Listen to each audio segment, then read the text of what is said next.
जय गुरु जी। मैं डॉक्टर आनंद प्रदीक्षित आपके अपने जीवन प्रबंधन चैनल से आपके समक्ष मुखातिब हूँ।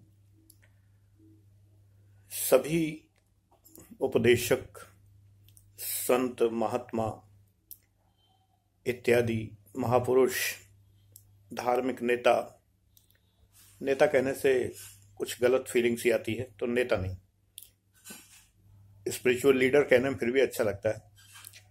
नेता तो बहुत बदनाम शब्द हो गया है। तो सभी लोग एक बात निरंतर कहते हैं, अपने को जानो, और इसके लिए बड़े बड़े शिविर लगाए जाते हैं, रिट्रीट कैंप आयोजित किए जाते हैं, तमाम प्रकार के 7 दिन के लिए अपने को एक कमरे में बंद कर लेना, 10 दिन के लिए अपने को कमरे में बंद कर लेना, मोबाइल्स बंद कर लेना।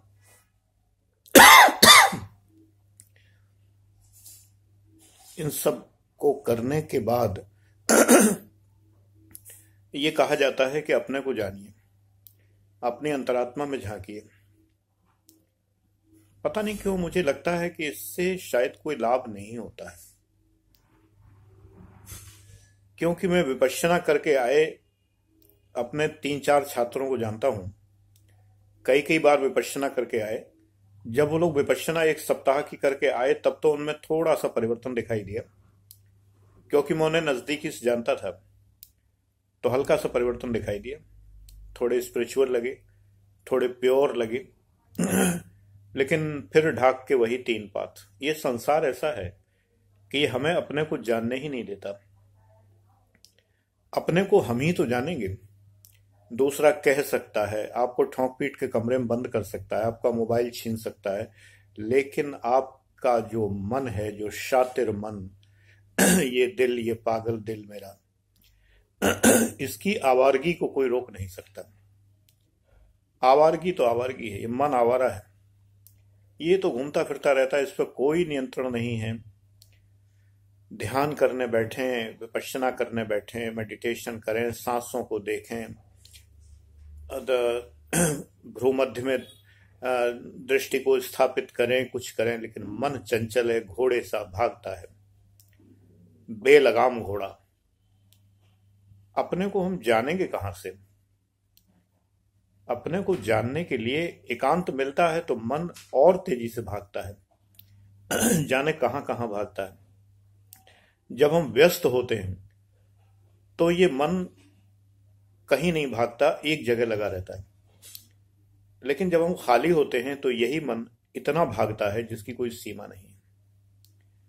इस मामले में मुझे ओशो का कैथारसिस कुछ हद तक बेटर लगता है, कि अपने मन की, जैसे वो कहते हैं कि खूब नाचो गाओ, अनर्गल वार्तालाप करो, बिना मतलब के शब्दों में, बिना मतलब की बोली में जिसका कोई अर्थ नहीं है, ऐसे वाक्यों से एक दूसरे से वार्तालाप करो, तो मन की सारी भड़ास निकल जाती है। अगड़म बगड़म गाओ, नाचो, उल्टा सीधा टेढ़ा मेढ़ा कुछ भी, तो मन थोड़ा प्योर होता है। मैंने ट्राई नहीं किया, लेकिन मुझे लगता है कि इससे शायद ज्यादा आनंद प्राप्ति की दिशा में हम आगे बढ़ते हो। मन एकाग्र करने के लिए सभी महान आचार्य, सन्यासी मना करते हैं कि मन एकाग्र करने की सोचो मत, हो जाएगा। मैंने देखा है कि कई बार भ्रूमध्य पर ध्यान स्थापित किया और करने के बाद मन एकाग्र नहीं हो रहा है। जो सेल्फ हिप्नोसिस जैसी चीजें जो नजर आती हैं, जो रंग बिरंगे रंग नजर आते हैं, जिन्हें हम समझते हैं कि ईश्वर के दर्शन हो गए, कई बार ऐसा भी सोचते हैं लोग, ये सेल्फ हिप्नोसिस है। अगर आप आंखें बंद कर लीजिए मुट्ठी से, हथेली से, टोटल डार्कनेस, तो कोई रंग नहीं दिखेगा आपको। ये तो हमारी पलकों से पार होके आने वाला प्रकाश है जो अपने गुल खिला रहा है। जब बिल्कुल अंधकार में हथेली से पलकें ढकी हुई हो तब भी आपको अगर रंग नजर आए, तब जानिए कि हाँ, वास्तव में रंग है, रंग चढ़ा है कुछ तो स्पिरिचुअलिटी का आपके ऊपर। मुझे तो सूर्य के प्रकाश में भी अद्भुत रंग नजर आते हैं और अंधकार में बहुत कम। अंधकार में मैं पहले प्रयास करता था देखने का, तो ये हमारा मन है, जब हम प्रयास करेंगे देखने का तो ये दिखा देगा।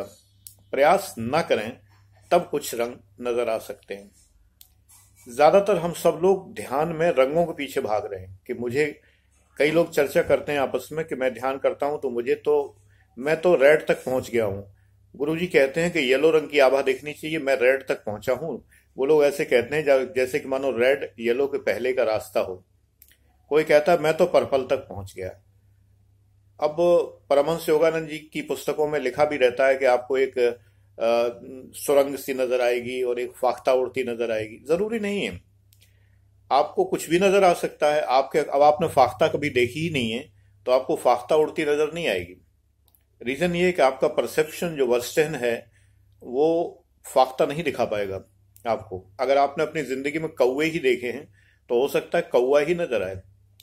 तो आप कहेंगे कि इसका मतलब क्या बात है, ये हमारे पाप उड़ रहे हैं काले रंग के। फाख्ता सफेद रंग की डव डव चिड़िया जो होती है, मैंने भी नहीं देखी डव चिड़िया, फाख्ता नहीं देखी मैंने। कबूतर तो देखा लेकिन फाख्ता नहीं देखी, डव नहीं देखी मैंने।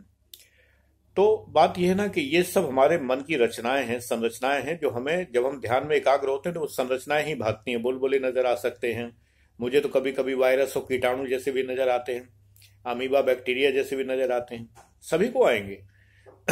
ये पहचान नहीं है कोई ईश्वर करीब पहुंचने की, ये सब नहीं है। एक्चुअली बात यह है ना कि मन एकाग्र करना, जब आप एकाग्र करने के लिए पूरे जोश और खरोश से बंद कमरे में और पूरे एकांत में और सब करने बैठते हैं तो मन और ज्यादा भागता है। कोशिश करिए कि भागने दीजिए, धीरे धीरे वो एकाग्र हो जाएगा। लेकिन मैं पहला अनुभव लूंगा संगम का, और मैं नहीं कह सकता कि मैं रिलिश करूंगा या नहीं करूंगा। अभी रिट्रीट नहीं है योगदा सत्संग की, लेकिन संगम है, कार्यक्रम है, कुछ जो भी है। रिट्रीट भी ज्वाइन करके देखूंगा। रिट्रीट मैं घर पे कर सकता हूं लेकिन हो ही नहीं पाती है। रिट्रीट का मतलब जिन बच्चों को नहीं पता है कि मतलब हम वापस लौटें अपने एकांत में, तो मैं तो रहता ही दिन भर एकांत में।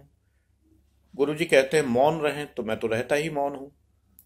दिन भर किसी से नहीं बोलता, सिवाय एक आध फोन का जवाब दे दिया, नहीं तो मेरे तो फोन में व्हाट्सएप से ही सारा काम होता है। तो जब रहता ही मौन हूं, परिवार में आता हूं तब थोड़ा बहुत बोलता हूं। ज्यादातर समय संगीत सुनने में, टीवी देखने में, इसमें जाता है। दिन भर मैं तमाम तरह के प्रवचन सुनता हूं, तमाम तरह की अच्छी बातें सुनता हूं, और कभी कभी मूड होता है तो मूवी भी देखता हूं, कुछ वेब सीरीज के सीरियल्स भी देखता हूं। दुनिया का ज्ञान होने के लिए जरूरी नहीं, तुम बच्चों को सिखाऊंगा क्या, क्योंकि जब दुनिया में क्या हो रहा है यही नहीं पता होगा। इसीलिए बुजुर्ग लोग ज्यादातर विचारों से सड़ जाते हैं, क्योंकि वो दुनिया से कट जाते हैं। मैं दुनिया से कटता नहीं हूं। दुनिया में क्या हो रहा है, दुनिया को हर माध्यम से मैं देखता हूं, चाहे वो सोशल मीडिया हो, चाहे वैसे ऑब्जर्वेशन हो कहीं भी जाने पर। तभी तो मैं तुम बच्चों को राय दे पाऊंगा, वरना क्या राय दूंगा जब मैंने दुनिया देखी ही नहीं। अगर मैं कट के बैठ जाऊं सारी संसार से तो फिर मैं तुम्हें बताऊंगा क्या। तो एक ये बहुत भ्रम है लोगों को कि अगर हम 7 दिन का कुछ ऐसा रिट्रीट कर लेंगे तो हम भगवान के निकट एकदम पहुंचने लगेंगे। कुछ नहीं होता इससे। आप अपने संसार में रहते हुए, राजा जनक के लिए, किसी बच्चे ने पूछा था कि राजा जनक इतने प्रसिद्ध क्यों हैं।